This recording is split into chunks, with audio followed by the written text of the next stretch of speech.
Hi everybody, it's Sally from Sally Stampers. Thank you for joining me today.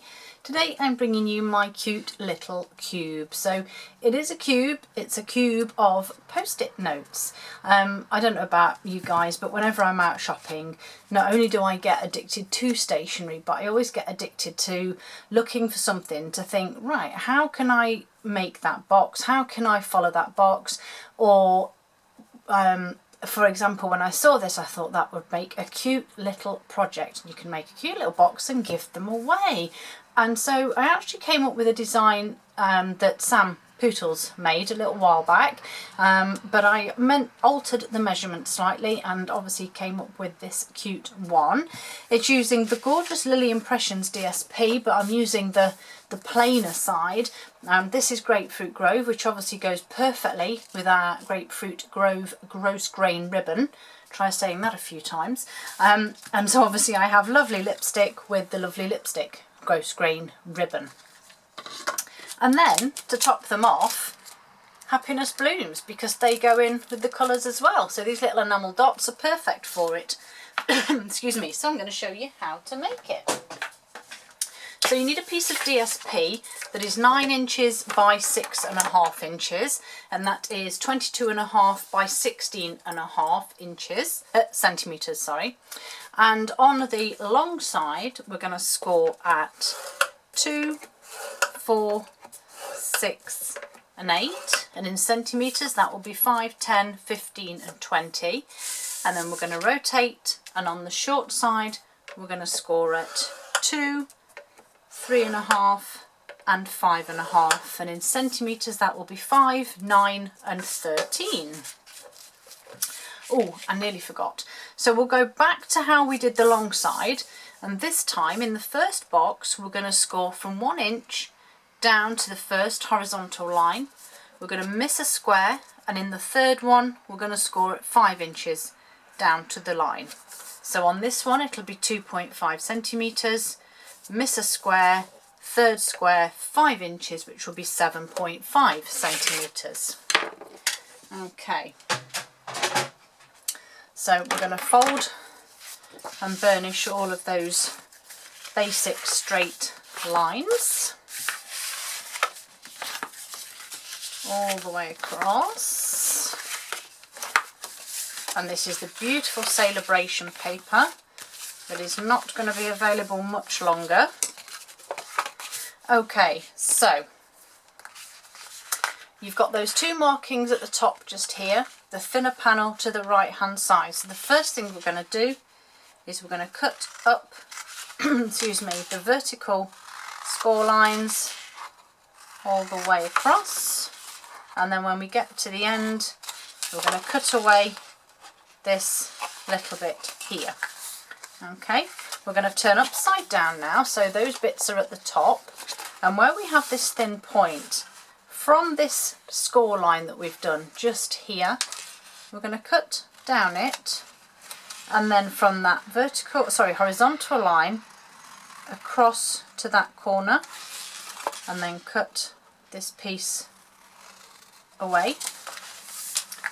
And then we're going to do the same again here, so we're going to cut down this line that we scored and across to that corner.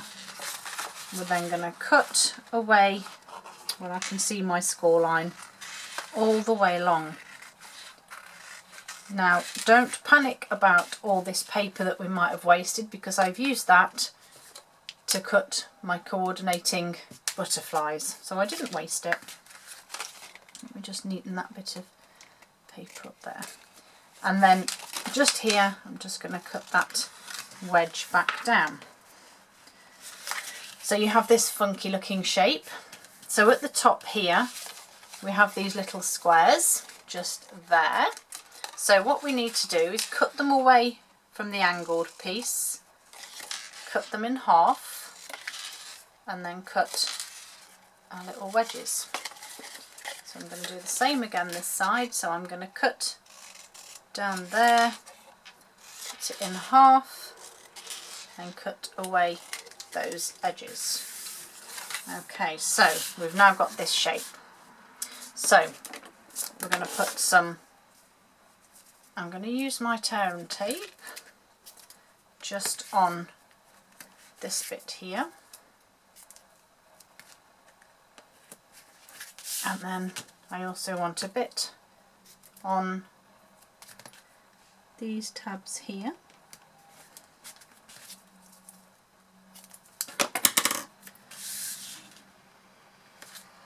Okay, so take the backing off this part here,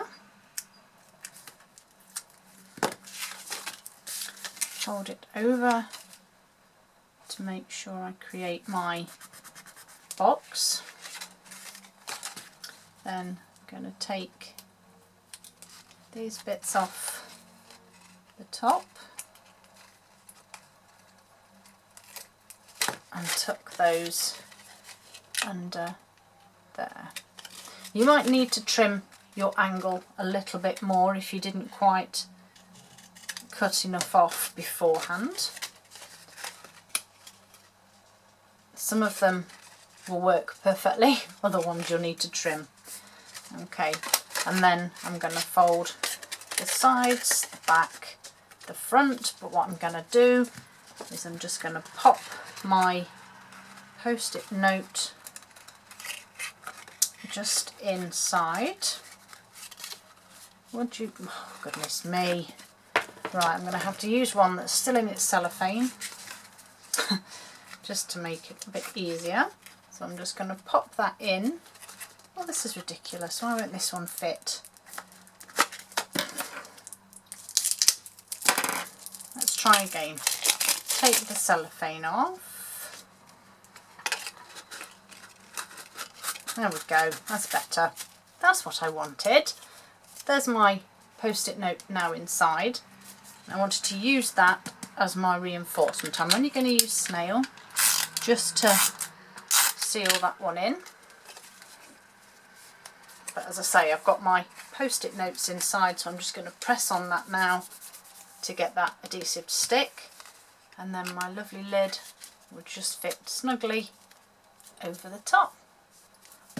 And then to put everything, hold everything in place, I've gone with some beautiful, as I say, the grosgrain ribbon.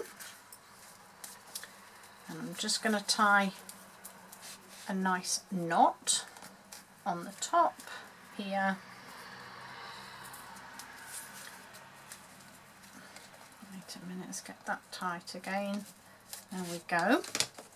Trim those ends, and then as I said, with the bit that I cut away, I'm using the butterfly duet punch, and I'm just going to get a couple of the small butterflies. Obviously if you want to add more you can, and I'm using the contrasting side, some of our lovely glue dots just on the back of the butterfly,